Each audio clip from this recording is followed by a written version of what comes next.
kan ram hi swalin na rumeke swalva thapan mang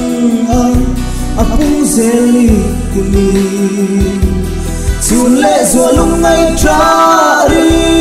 song ten ban zai re silo lalpa khomai taki kan swal na min ngai da mang che lalpa kan ram hi kan sanu sula i kan sai ma ngai chang dam te kan ni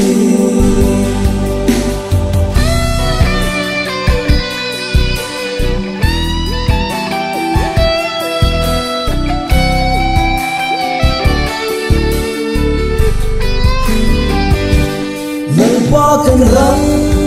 hi swalin na rumeke musik evelit signa apung zeli kini kan ram ko ran chung kwa hi solam makan liam meke lalpa khomai taki kan swala min ngai damang che lalpa kan ram hi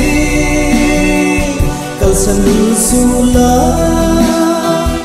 i kan sai mai chang dam te kan ni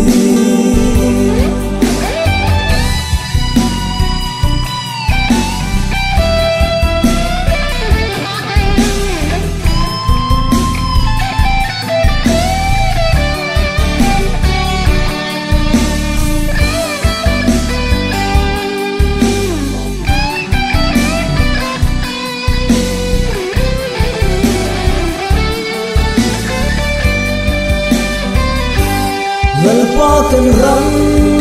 hi swalin na rumeke man som ro sum ro pui min fur thini kini ma se man som na lu swal rong bol nan kan mang tri lalpa khomai taki kan swal na min ngai da mang che lalpa kan ram hi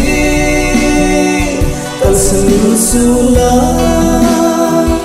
i kan sai ma ngai chan dam te kan ni lalpa kan ram hi kal sanu sula i kan sai ma ngai chan dam te kan ni